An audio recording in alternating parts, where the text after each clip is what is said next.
Beijing Turmoil, More Than Meets the Eye. Chapter 4, Turmoil in Shanghai, a response to Beijing turmoil. The Beijing turbulence was not confined to Beijing. It affected the whole country. According to an incomplete statistic, 2.8 million people and students from 600 colleges and universities in 84 cities took to the streets to demonstrate. The turmoil in Shanghai, China's largest city, was second only to Beijing in scale and influence. The World Economic Herald makes the first move. The World Economic Herald, a weekly sponsored by the Academy of Social Sciences in Shanghai, played an unusual role in this political turbulence. At the beginning of the student unrest, the World Economic Herald launched its first attack against the Party Central Committee, after it was criticized and put on the correct course by the Shanghai Municipal Party Committee. It acted ostentatiously as the victim and colluded with the reactionary forces hostile to the government to create a turmoil in response to the one in Beijing. After Hu Yaobang died on April 15th, a handful of schemers took advantage of the students' and the people's desire to mourn for Hu, to plan, organize, and launch a political turmoil. Zhang Weiguo, a member of the editorial board of the World Economic Herald and head of its resident office in Beijing, wrote in his daily record of work, "Hu Yaobang's death is a favorable turn. It will alter the current situation." On the same day, Zhang contacted some people like Ge Yang, editor-in-chief of the Beijing magazine New Observer, and Su Shaozhi, a research fellow of the Institute of Marxism and Leninism of the Chinese Academy of Social Sciences, and inquired about the reactions of personages concerned. Ge Yang said, "Yaobang died of anger. What a way for a reformer to go." On April 19th, the World Economic Herald and New Observer jointly held a symposium in memory of Comrade Hu Yaobang. Before the symposium, Chen Ben-li, editor-in-chief of the World Economic Herald, gave instructions from Shanghai. The content must carry a lot of weight, not just general statements making known where one stands. Participants were carefully chosen. A few protagonists of the bourgeois liberalization spoke at the symposium. Regardless of the facts, they said that Yaobang had been treated unfairly, that his resignation was a big tragedy in the history of the party, and they protested that he was even not given the title of great Marxist after his death. They demanded that a fair re-evaluation be made of Yaobang. They openly tried to reverse the verdict on the movement against spiritual pollution and bourgeois liberalization, saying that the anti-bourgeois liberalization movement was not supported even by people at the grassroots. One person said that fair appraisal should be made of some of the movements in 1986, and so on and so forth. When later analyzing the situation at the beginning of the turmoil, Li Peng pointed out, quote, "During this period, the plotters of the turmoil took advantage of the student unrest to put forward a series of political demands of a programmatic nature. Two were predominant. The first was to reappraise Comrade Hu Yaobang, which completely denied the Party Central Committee's decision on Hu Yaobang's resignation in early 1987. The second was to completely deny the movement against bourgeois liberalization and to redress the wrongs of citizens who had been unfairly treated in the movement. These two political programs were put forward explicitly for the first time at the symposium." End quote. Centered on these political demands, the participants openly directed their arguments at Deng Xiaoping and the Party Central Committee. They vilified Deng Xiaoping, saying that he had forgotten the people and was divorced from the people. Yan Jieqi put pressure on the Party Central Committee by demanding that it selflessly admit its own mistakes. If it doesn't, it will suffer in the near future. Dai Qing, a reporter of Guangming Daily, spoke volubly of the 70-year history of the Chinese Communist Party and of the fates of several party general secretaries. She said none of the party general secretaries ever came to a good end, and that they were all replaced without normal procedures, hinting that they should give all-out support to Zhao Ziyang. In other words, topple Deng and support Zhao. Some participants in the symposium actively instigated more students and common people to go to the street. They said that the centripetal force of China was in Tiananmen Square, and that China's future and hope were in Tiananmen Square. They, in the capacity of men of learning and celebrity, added fuel to the students' unrest. Qin Ben Li, along with some others, did something unusual concerning the symposium. He ordered Zhang Weiguo to collate all the speeches at the symposium so that they could be published in full in the World Economic Herald. He decided to print the issue one day ahead of schedule so that the weekly could reach Beijing the day Hu Yaobang's memorial meeting was held. He had previously revealed his plan to reporters from outside China. On April 17th, 2 days before the symposium, an overseas newspaper reported that the World Economic Herald would carry the important speeches of the symposium in a special column form. When the propaganda department under the Shanghai Municipal Party Committee got the message from the overseas paper, the person in charge of propaganda on the committee met Qin Ben Li on the afternoon of April 21st, asking to see the issue's final proofs. When this person read the final proofs the next day, he had a sincere and a serious talk with Qin Ben Li, in which he pointed out that publishing openly in the newspaper ideas which were against official decisions of the Party Central Committee was not allowed according to the rules of propaganda. Moreover, students had taken to the streets. If the speeches were published, it would mislead the public opinion, and therefore would not be favorable for stabilizing the situation.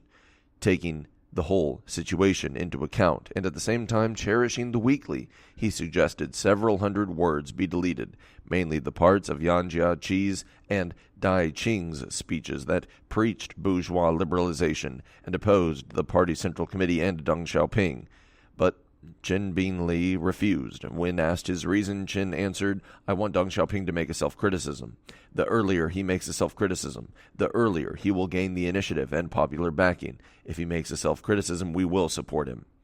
Under these circumstances, Jiang Zemin, at that time secretary of the Shanghai Municipal Party Committee, had a talk with Qin Ben Li. Jiang criticized Qin, noting that Qin's viewpoints and his deeds disregarded political, organizational, and propaganda discipline. He said that those remarks must be deleted. He asked an elderly comrade who held the post of honorary president of the newspaper to persuade Qin. Finally, Qin agreed. But things were not so simple. When he had sent the final proofs to the Shanghai Municipal Party Committee for approval, Qin had already ordered the 439th issue of the newspaper printed. At the time, he talked with Shanghai leaders. More than 160,000 copies were done. Several hundred copies had already been delivered, and some had been sent to Beijing. When the Shanghai Propaganda Department got the news, they had a discussion with Qin Ben Li, which was held on the afternoon of April 23rd. They decided that issue 439 of the World Economic Herald, edition A for short, which ran remarks supporting bourgeois liberalization, should not be published, and a newly edited edition B would be printed. Normally, such limited corrections would need only half a day and the newspaper could still come out on time, but 3 days passed and edition B of issue 439 had still not gone for printing. During the 3 days, the Shanghai Propaganda Department telephoned many times to urge its publication, but could not find Qin Ben Li or its related editors. Now the whole truth has come out. On the evening of April 23rd, Qin Ben Li held a meeting of the editorial board. Some members of the board were against publishing edition B and insisted on publishing edition A. At the end of the meeting, Qin Ben Li summarized, "I never thought we were wrong. What they deleted is what our newspaper wants to say."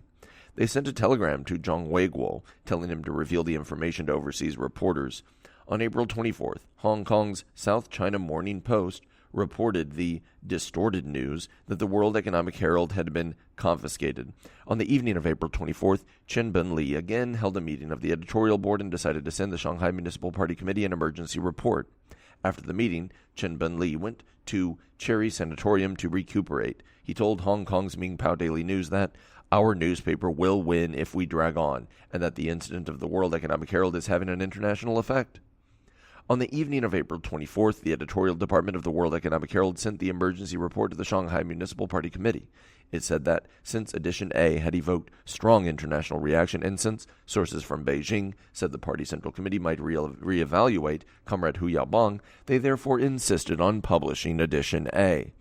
They sought to use international and Beijing's pressure to force the Shanghai Municipal Party Committee to knuckle under to them.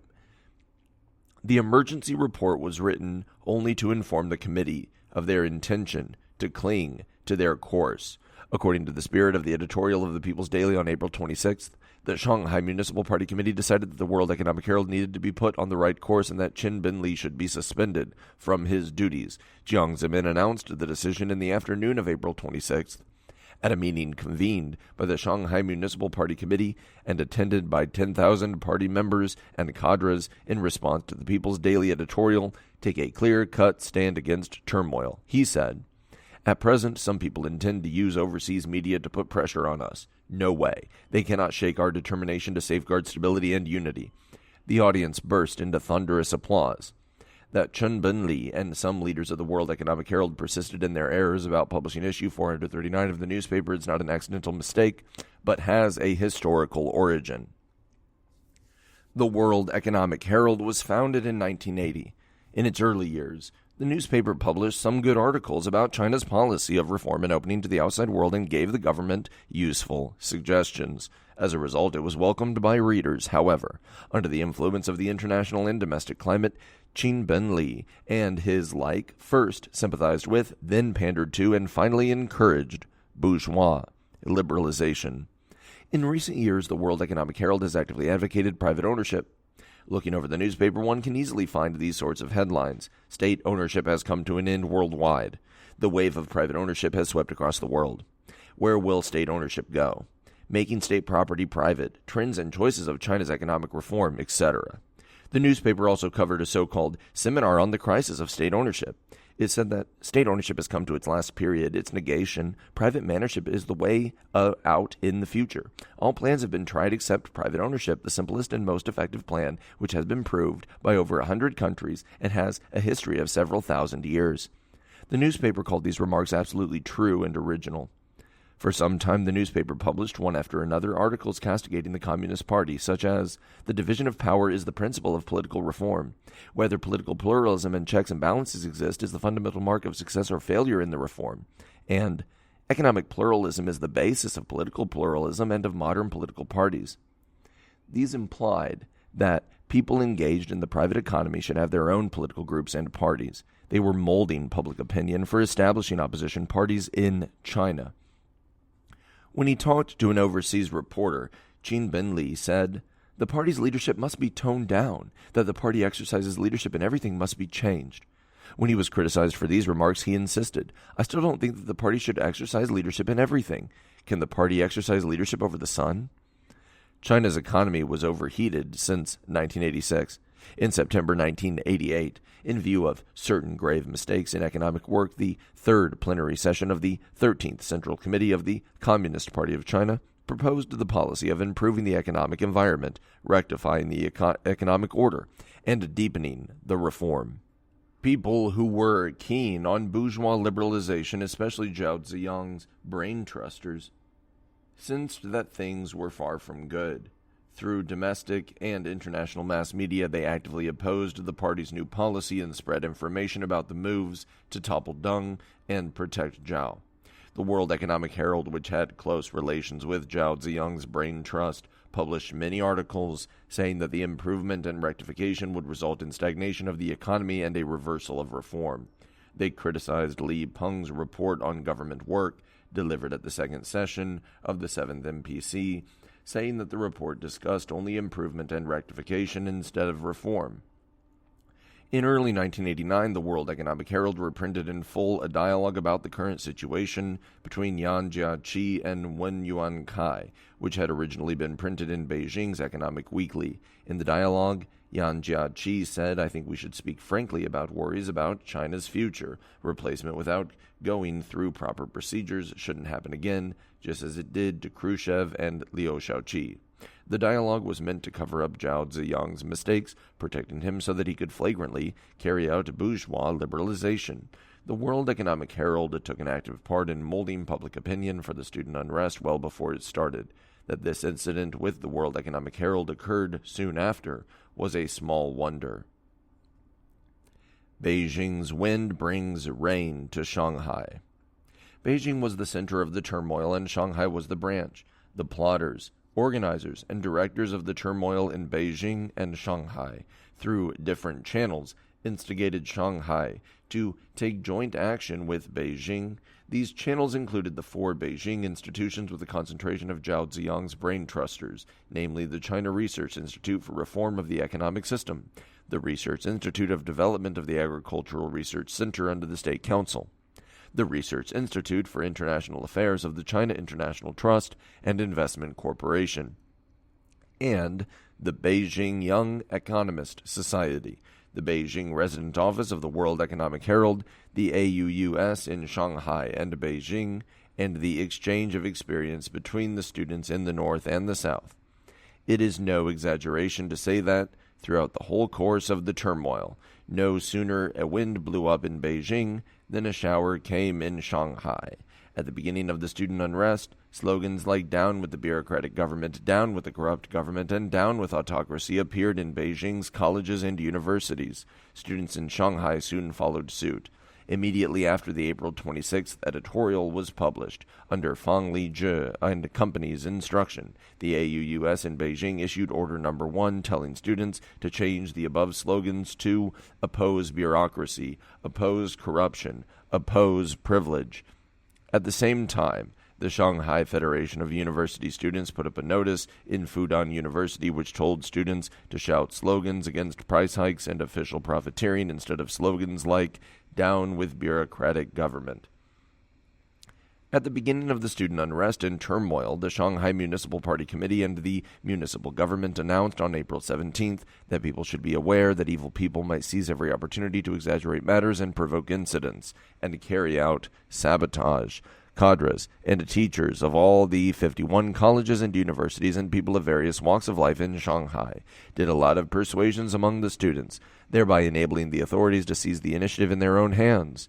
Previous to May 4th, of the 130,000 students in the 51 colleges and universities, only 4,000 or 5,000 students from 3 universities took to the streets. School order was basically normal. But after Zhao Ziyang made his speech at the annual meeting of the Asian Development Bank on May 4th, the situation changed for the worse. The students who had stayed in school and the cadres and teachers who had tried to persuade students not to demonstrate felt discouraged. Jiaotong University, for example, had been calm before May 4th. After students heard Zhao's speech, they said, "The demonstration is a patriotic movement. Are we unpatriotic since we didn't demonstrate?" The plotters and organizers of the turmoil, sensing that they had supporters on the party central committee, were emboldened and became more unscrupulous.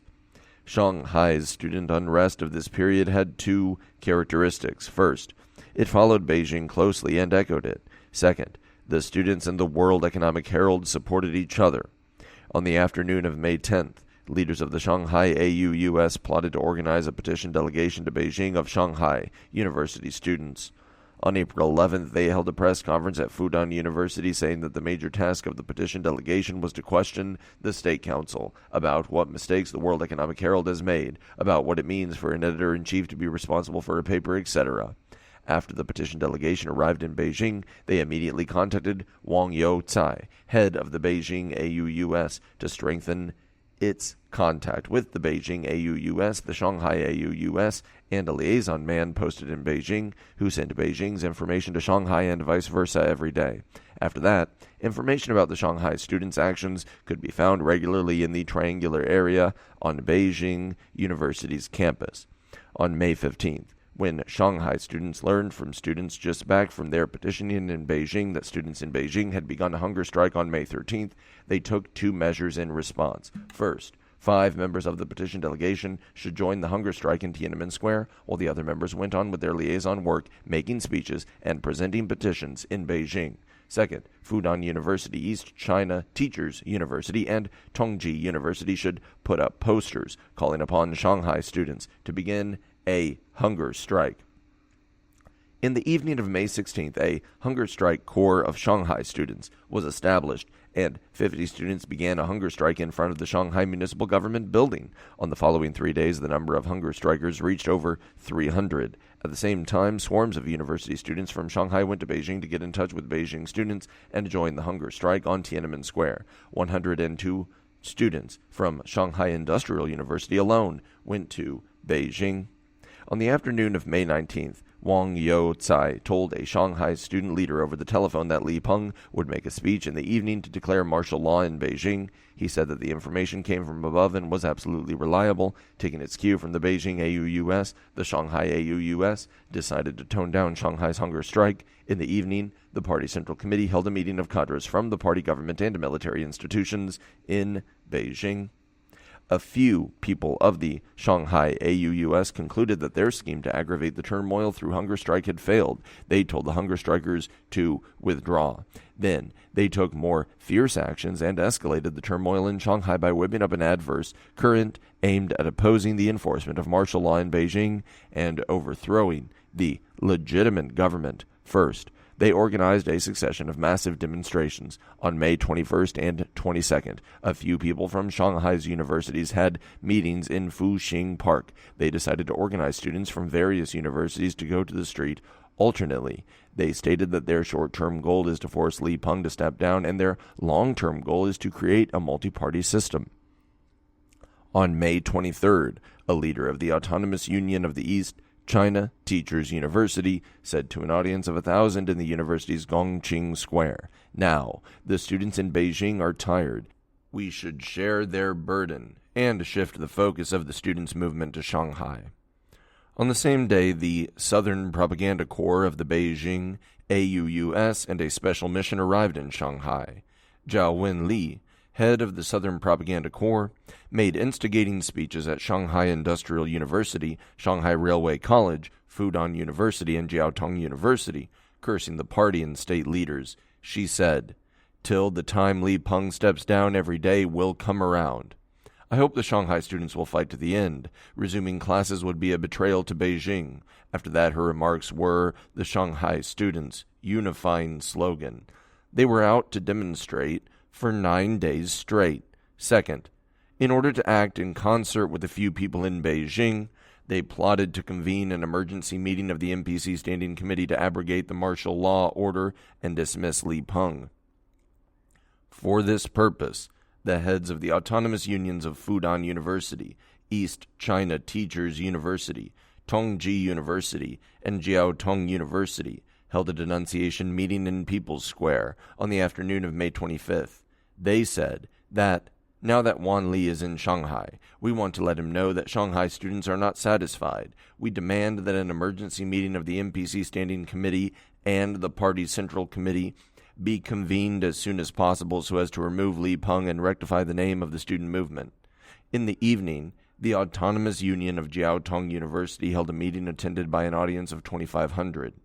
A teacher of the Shanghai Educational Institute gave a speech entitled "The Situation and Countermeasures After Wan Li Has Returned from Abroad," which instigated students to form an extensive political force by appealing for the convening of NPC Standing Committee. Citizens and students should have their own representatives to attend the meeting. This is their right. Students should talk with NPC Standing Committee members so that they know the truth about the student movement, etc. At the same time, someone from Fudan University wrote to the local People's Congress standing committees of China's 29 provinces, municipalities, and autonomous regions, calling upon the standing committee members immediately to come to Beijing and to force a government reshuffling. Third, to support the small number of people in Beijing who were preventing martial law troops from entering the city. They blocked up the roads and sabotaged the economy in Shanghai. They held several secret meetings and decided that once Shanghai is under military control, we will stop traffic so that no one can go to work. In the small hours of May 22nd, an autonomous union leader at East China Teachers University spread a rumor that troops will take military control of Shanghai at 5 this morning. He led 6,000 or 7,000 students to occupy the 5 bridges on the Suzhou River at 4 o'clock, blocking up traffic on the 5 north-south main streets for more than 2 hours. At 4 o'clock of May 24th, 1,500 students from Fudan University sat in on the 5 major roads and stopped traffic for more than 4 hours. At the same time, the Shanghai AUUS sent students to major factories to instigate workers to go on strike. But cadres and workers in these factories resisted their instigation. Fourth, they organized a general class boycott to resist Li Peng's suggestion that they resume classes without preconditions. Thanks to patient persuasions by leaders and teachers of universities, the majority of students had resumed classes, and a small number of people felt that things were not good. On the afternoon of May 28th, according to instructions of Tiananmen Square Student Demonstration Headquarters, the Shanghai AUUS organized 10,000 students to hold a rally and demonstrate in the People's Square to support the so-called demonstrations of Chinese all over the world. Members of Beijing's Southern Propaganda Corps made speeches. A Shanghai AUUS leader announced, "From now on, university students in Shanghai will leave school for home." On May 29th, the Shanghai AUUS sent to the 51 colleges and universities in Shanghai a notice of evacuating the school, saying that an empty school is the most thoroughgoing class boycott. It is the strongest protest against and a silent denial of Li Peng's resume class without preconditions. It is a wonderful interlude in the patriotic democratic movement. And it said that emptying the universities will enlarge the influence of this democratic movement as a sower sows seeds. Within a few days, the movement to empty the universities affected most universities. In many universities, students, except those of the graduating class, left school for home. Involvement by various forces. The student unrest in Shanghai turned quickly into a turmoil. This is because many people with ulterior motives had got involved in it. Shanghai was the paradise for adventurers in old China, and it was also home to the Gang of Four. Found there are people who crave nothing short of nationwide chaos. There are people who cling to bourgeois liberalization and political conspiracy. There are still remnants of the Gang of Four. From the beginning of the student unrest, these people could not hold back their excitement. They believed that this is a good chance. It will change the current situation. So they eagerly threw in their lot with the turbulence. Starting from April 23rd, when the World Economic Herald got involved, the turmoil spread to the whole society. The World Economic Herald was the source of the turmoil in Shanghai. One of its staff said, "The World Economic Herald should play a leading role in the student unrest. We should hold up our flag and study how to change China's system." Using the incident of the World Economic Herald, they held several news briefings, instigating students and journalists to support their newspaper so as to keep their pressures on their government alive for a long time. Its agency in Beijing sent information about Beijing's turmoil to Shanghai, such as what the turmoil makers' tasks were to be, what main trends there were in Beijing, what Yan Jieqi and Feng Lizhi said, and what different opinions the Central Party leaders had about the turmoil in the World Economic Herald. Then, some people of the newspaper would spread the information by printing the materials and sending them out, making speeches in universities and contacting organizers of the turmoil. The World Economic Herald was deeply involved in the turmoil. The head of an illegal student organization at Fudan University once wrote to thank the leaders of the World Economic Herald for their precious instruction, and a Shanghai AUUS leader also said, "Refer to the World Economic Herald for the latest news and theoretical guidance." These have shed some light on the extent to which the World Economic Herald entangled itself in the turmoil in Shanghai. A small number of people from Shanghai's mass media, cultural, and educational circles who clung to bourgeois liberalization, who had close relations with foreign political forces, and who were tied in one way or another with the plotters and organizers of Beijing's turmoil also came out into the open and played their roles actively in the Shanghai turmoil. Wang Ruowang, a writer expelled from the party in 1987, was a representative of bourgeois liberalization. During Shanghai's turmoil, he took to the streets several times and gave many interviews to overseas reporters. He published many articles in overseas newspapers to support the turmoil. At the beginning of the student unrest, he said happily, "We have a good game to watch. The day I have been looking forward to has come." He also commented that the May 4th movement anniversary is still far ahead, and yet a big wave has been whipped up now in April. This movement is more mature than the student movement in 1986, I am sure. It will be a nationwide movement. It will bring us a new turn. After the People's Daily printed its editorial on April 26th, Wang Ruowang wrote an article for a periodical in Hong Kong, saying that the editorial was a notice of the CPC leaders courting their own ruin. In mid-May, when some of the students in Beijing and Shanghai began their hunger strike, Wang Ruowang said, "I am not only the forefather of bourgeois liberalization, but the forefather of the hunger strike as well. I have gone on hunger strike 4 times in my life." In one demonstration, he wore 2 bands. The one on his chest read, "It is sad to be iron-hearted," and the other on his back read, "Save the country, save the people, save the students." Wang Ruowang also said, Some are worried what will happen if the Communist Party, together with their cadres, is overthrown. No need for such worries. Yan Jiaqi and Fang Lizhi are politicians. Now, we have many young, capable successors like Wang Dan, and there's Zhao Ziyang too. He also thought of a list of future government leaders. When the student movement wins victory, they will form a council of intellectuals. Then a national congress will be convened. The constitution will be amended, and a united government will be organized. A small number of people who clung to bourgeois liberalization, headed by Wang Ruo Wang, incited those people who did not know the truth to take to the streets and added fuel to the fire. A number of people from the press and theoretical research and mass organizations and a few party and government institutions also took to the streets. All kinds of letters of appeal and open letters were put up. At the instigation of Wang Ruo Wang, some people from the Shanghai Writers Association wrote a letter of appeal to the pens of every country and an open telegram to the China Writers Association and the people, intended to put pressure on the party and the government through public opinion at home and abroad. For a while, reactionary viewpoints of every description were spread, demagogic political rumors were disseminated, and anarchic actions sabotaging democracy and the legal system happened everywhere. Normal order in production and daily life in the city was disrupted. During the turmoil, a few communists who held important party and government positions in Shanghai openly opposed the party central committee. After the meeting of cadres from the party, government, and military institutions on May 19th, Qin Binli drafted a Shanghai Party members' open letter to the Party Central Committee, which, echoing the three research institutes and the BYES in Beijing, demanded the Party Central Committee convene an emergency meeting to revoke Li Peng's May 19th speech, deny the People's Daily editorial of April 26th, and lift press controls immediately. They printed several hundred copies of the letter and sent them to universities, factories, and mass media, cultural and theoretical circles, to solicit signatures. The majority of party members in Shanghai refused to sign the letter, criticizing it as a move intended to create confusion throughout the country. However, the organizers of the turmoil published the news in a Hong Kong newspaper together with some signatures. This exerted a very bad influence at home and abroad.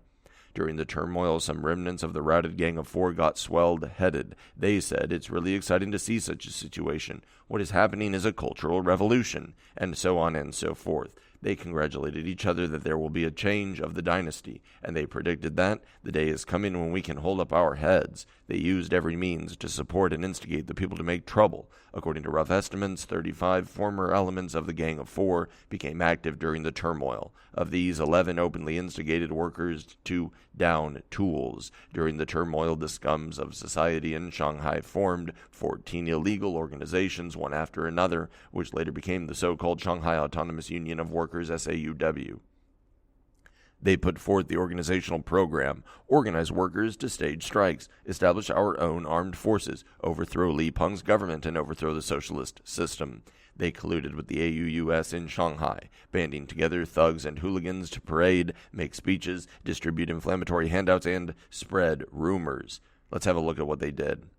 On May 18th, amid a hullabaloo of supporting students, the flag of the Allied Supporting Corps of Shanghai Workers appeared on the People's Square. 4 of the organizers of this illegal organization had a criminal record. 1 had been sentenced to 3 years in prison for theft, 1 to 3 years in prison for hooliganism, 1 to 1 year in an education through labor camp for raping a little girl, and the 4th one had been sued for hooliganism.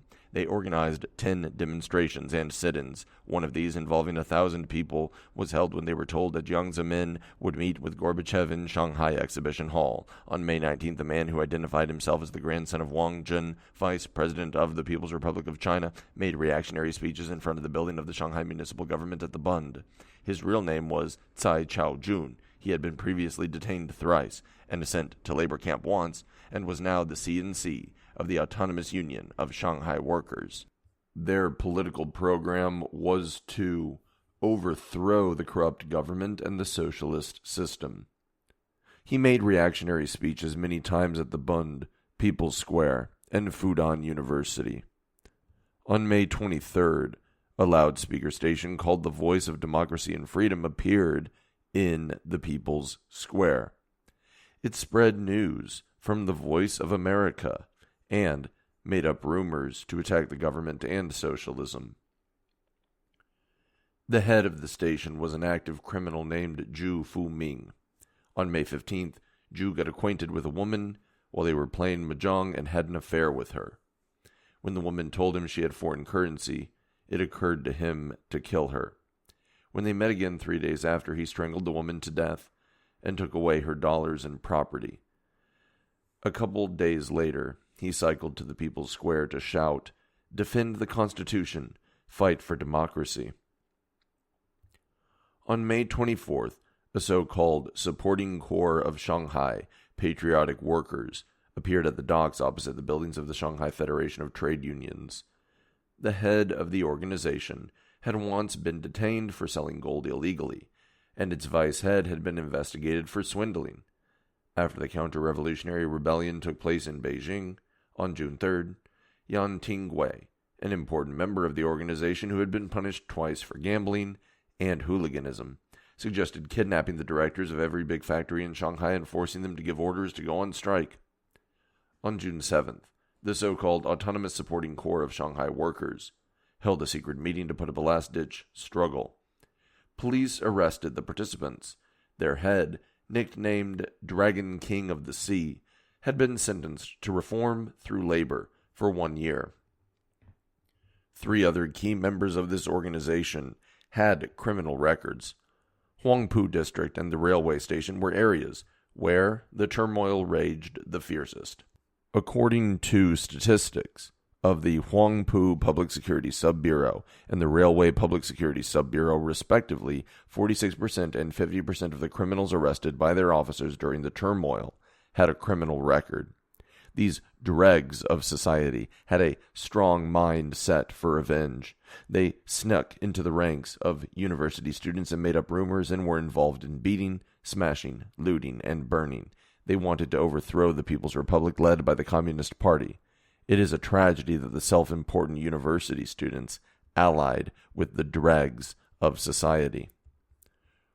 Workers' pickets start out.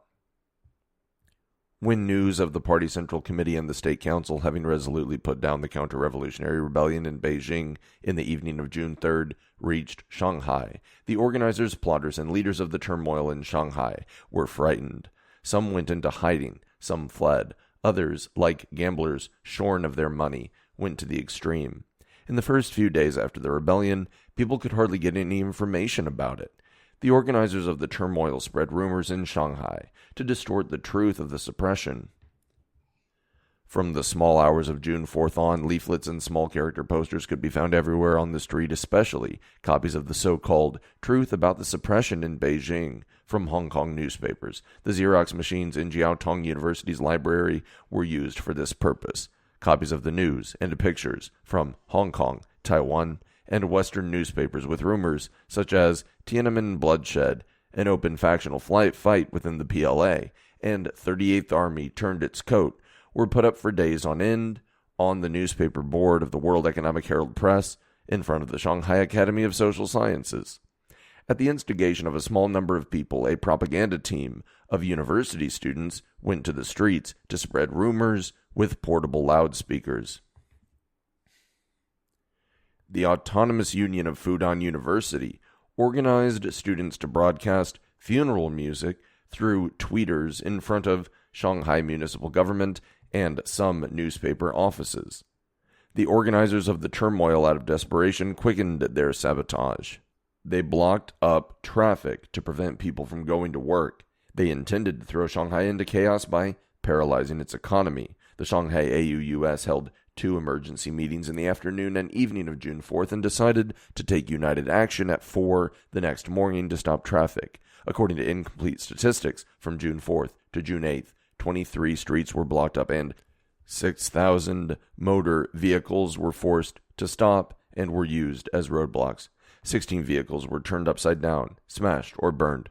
The rioters also smashed or flattened the tires of 1,223 vehicles, including 1,017 public buses. They slept on the railway to stop trains. 11 railway junctions, including the one on Guangxin Road, were occupied and blocked.